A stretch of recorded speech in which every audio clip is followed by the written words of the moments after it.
गॾह आख़िर गॾह। तमामु झूने ज़माने जी ॻाल्हि आहे त हिकिड़ो गॾह पंहिंजे मालिक खे पुठी ते खणी हिकिड़े शहर खां ॿिए शहर ॾांहुं पए वियो। गॾह पंधु कंदे कंदे ॾाढो थकिजी पियो।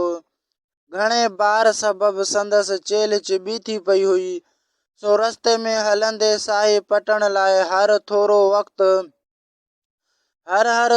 वक़्तु बीही थिए रहियो। होॾां मालिक लकुड़नि सां खेसि कुटण में बि वसां कीन थे घटायो। मालिक खे बि पुठीअ ते खंयो अथमि ऐं होॾां संदसि ॿार जी ॻूणी बि मुंहिंजे पुठीअ ते। ही किथां जो इंसाफ़ आहे। पंधु करे करे हाणे त ॾाढो थकिजी पियो आहियां। वधीक मालिक मूंखे लकुड़नि सां खणी केतिरो बि कुटे, पर मां हिकु विक बि अॻिते हाण कोन चुरंदुसि।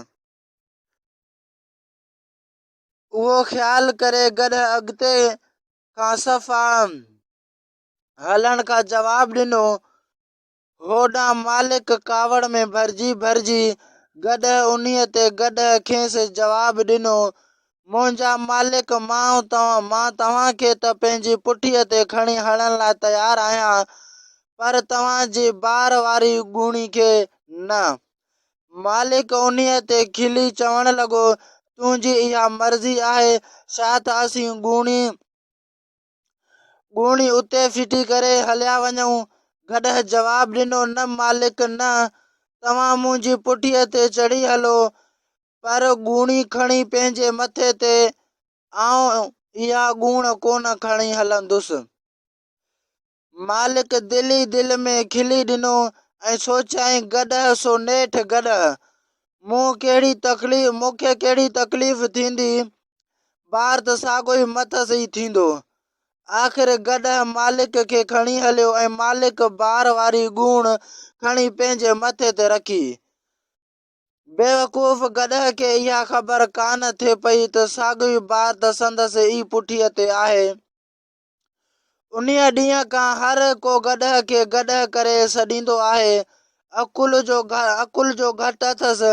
हिकिड़ी लोमड़ी हिकु ॾींहुं गॾह खां अची पुछियो, यार, हर को चवे थो त तूं कम अकल आहीं।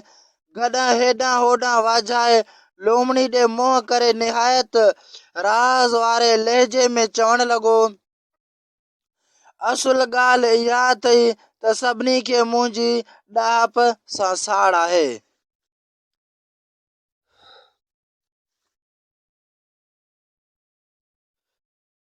कंहिं वरी बि लकुड़नि सां ख़ूब कुटण बीही रहियो। नेठि हू गॾह खे लकुड़नि सां कुटे कुटे थकिजी पियो, पर गॾह चवे थो त चुरण जो नालो ई सो आउं ॼाणा ई कोन थो। ऐं थींदे थींदे ईअं ई घणो वक़्तु गुज़री वियो। उते मालिक सोचण लॻो, जिते मार मां मतिलबु त सिद्ध न थींदो आहे, उते प्यार जो थोरो बुचकार जादू करे छॾींदो आहे। पोइ मालिक खे गॾह जो बुचकार ॾेई चवण लॻो, प्यारा गॾह, मूंखे हैरत आहे त तोखे थी छा वियो आहे। सिज केतिरो न मथे चढ़ी आयो आहे, जल्द थी त पंधु पऊं। मालिक खे मिठो ॻाल्हाईंदो ॾिसी गॾह वाइड़ो थी वियो।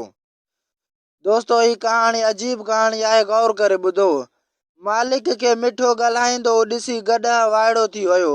गॾह पंहिंजे मालिक खे चवण लॻो, मुंहिंजा मालिक, तव्हां मथां मां पंहिंजी जान क़ुर्बान करण लाइ तयारु आहियां, पर छा करियां, तव्हांखे ऐं तव्हांजे ॿार खे खणी थकिजी पियो आहियां।